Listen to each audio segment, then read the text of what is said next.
Welcome to Tucson RV Solar. We are on site at the KOA, getting to work underneath the solar panels and take this Arctic Fox all the way to off-grid.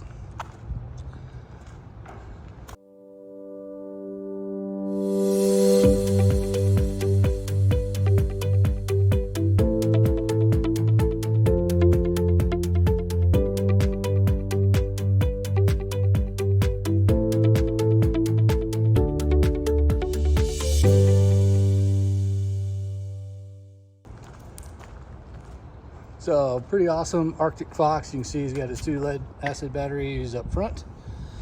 Pass-through area, which we're not going to use this time. Everything's actually going to go under the bed in this area.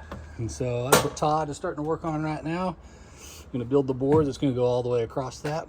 Already relocated the standard, I guess that slide wiring that they stick in that box.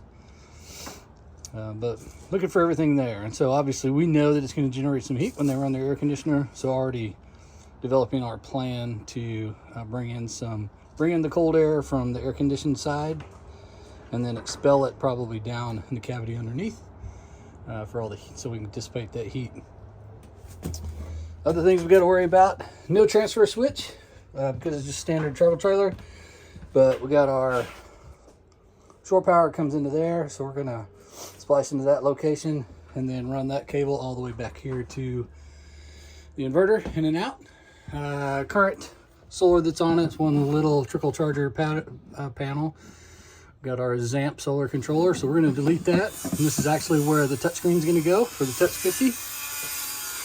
Drop that wire straight down into the floor and then work its way underneath to get over to where the Turbo GX is going to be.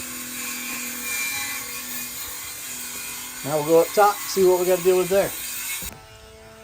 So we have disconnected the solar from the roof. There is no power coming down. We actually tied these two together. These are the PV cables that were going into the solar controller. So we can go up top, do a continuity check, make sure we know which one they're going to. So just did our continuity. We got continuity from there down to the solar wires connection, also from there. So this one, we're actually just going to seal it over, abandon it in place.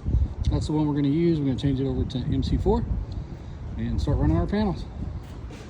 Now we're on day 2, just finished up completely on the roof. So you can see our 800 watts of panels. We're these 2 in series, those 2 in series, and then our drop into the roof is underneath that panel. So we actually created an extension, that's the one with the red wire, and then made it to where you can actually see where the parallel connections are and get to them if they're needed to do any type of maintenance in the future. The other thing we did is we made sure measured appropriately to fit one more panel there, should they decide to expand in the future. Easy access to the air conditioner and really anything else for maintenance. We're all done on the roof and gonna go finish up downstairs. So here we are at the completion. So you can see under the bed, we put everything. We'll talk about the batteries in a second, but that's going through standard Class T fuse. And then our new, using these BEP master cutoff switches because they're good for continuous 400 amps going into the Lynx distributor. And then we've got double fuse for the Multiplus 2. Another fuse for the 12 volt 2 gauge that's taking care of powering the entire rig. And then another 4 gauge that's powering the solar controller. We got standard breaker there to protect the wiring going to the roof. And then obviously the Turbo GX and touchscreen up front. This one we know it's going to generate a lot of heat underneath here, so we've got fans. This one actually bringing in the air conditioned air. You can see how it looks nice and sweet on the outside. So once it hits 95 degrees, this will bring in AC air. The inverter can suck it in from the bottom, push it out the top, and since heat rises, it'll hit our other exhaust fan to push it out into the pass-through.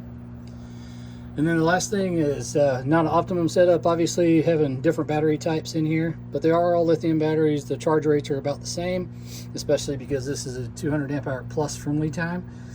They just haven't bought the next battery yet. That's coming pretty soon, and we took that into account when we placed these. So we know there's just enough room to add another LiTime right here. and they have the cables for it, and we already told them how to add that later on. And they're already configured for everything. And with that, another happy customer, and they'll be hitting the road pretty soon and ready to go boondocking.